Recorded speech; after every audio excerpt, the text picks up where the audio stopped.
I found the photos of my boyfriend with his high school crush look-alike side piece, so I slipped a photo of the two of them into the snap reel showing the biggest night of his life. We were in love, and well, I still love him, but I found out, clearly, he does not. I discovered proof that he had been cheating on me for a while, in the form of small home movies of them. I don't know the girl, and from the looks of their conversations, she has no idea I exist. Tonight is the biggest night of my boyfriend's life. He's receiving a state award at a big dinner with a few hundred people attending, from his mom and dad to councilmen and all of that. In fact, the only reason I discovered this transgression is because I have been putting together a little video for him to enjoy of some of the key moments of his life. You know, typical sappy poop. I'm burdened with a lot of power right now, and I don't know if I have it in me to do the right thing, or if I even know the right thing. I'm blinded with tears of rage and sadness and betrayal, but at the same time, I love him, have loved him, and do I really want to do this? The relationship is over, no doubt about it. I am not a woman who will take her man cheating on her, certainly not. That's not the issue. The issue is, there are cutesy selfies of the two of them, a lot of them, shared only between the two of them.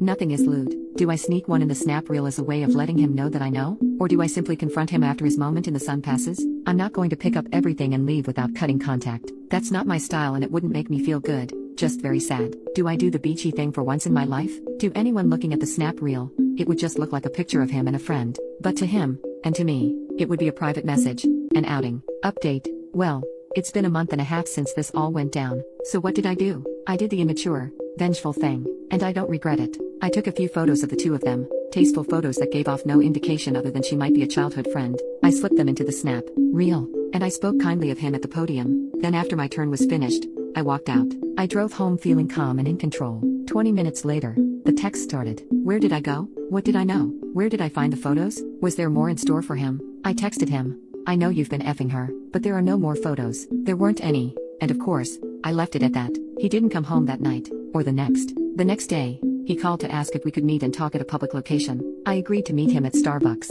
I arrived early and waited for him. He showed up a few minutes late and took the seat across from me. He started right off with the excuses. It just happened, and he regrets it fully. She doesn't mean anything to him. She looked like a girl he had a crush on in high school, and he was powerless against his teenage self. I didn't interrupt him. Just let him have his time. When he was done and looking at me for a sign of what might happen next, all I could say was, "So where did you stay the past few nights?" "Her house."